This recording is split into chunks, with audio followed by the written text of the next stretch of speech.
কিছুক্ষণ আগে একটি ঘটনা আপনারা অনেকেই বাহিরে যারা ছিলেন তারা বুঝতে পেরেছেন।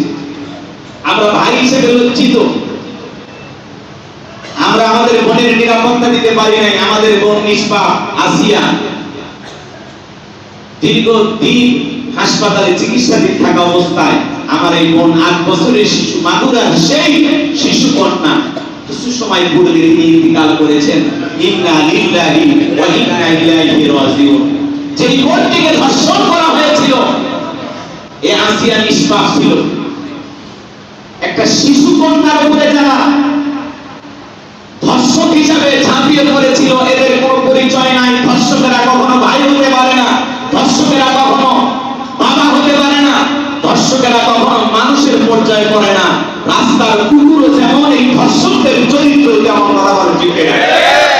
আমার এই নিষ্পাপ বোন আসিয়া দাফন সম্পূর্ণ করার আগে যদি আমরা ধর্ষকদের বিচার করতে পারতাম, ওদের ফাঁসি নিশ্চিত করতে পারতাম, তাহলে কিছুটা তার আত্মা শান্তি পাইত। কথা বলেন ঠিক না?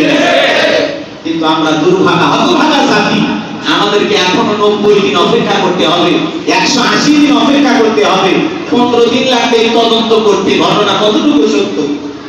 ধর্ষক গ্রেফতার, তার বোন সাক্ষী দিচ্ছে, সমস্ত সাক্ষী প্রমাণ উপস্থিত, তারপরে আমরা আমার বোনের ধর্ষকের বিচার এখন পর্যন্ত করতে পারলাম না। এই হিসাবে জাতি হিসাবে আমরা লজ্জিত। আমরা আমার বোনের বিচার করতে পারি না।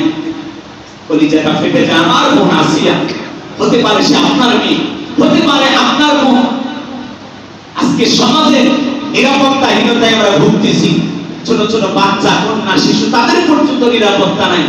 যারা শিশুদেরকে ধর্ষণ করে, এই সমস্ত ধর্ষকদের জন্য বাংলাদেশের সর্বোচ্চ আইন মৃত্যুদণ্ড নিশ্চিত করতে হবে, তাদের ফাঁসি কার্যকর করতে হবে, ফাঁসি কার্যকর করতে হবে। তাও চার দেয়ালের ভিতরে না, প্রকাশ্যে দেবালোকে হাজার হাজার মিডিয়ার সামনে ওই সমস্ত নরপশু, ওই সমস্ত জানোয়ারদের যদি আমরা ফাঁসি দিতে পারতাম, তাহলে এই দেশে অপরাধ কমে যেত। কথা বলে ঠিক বলে না?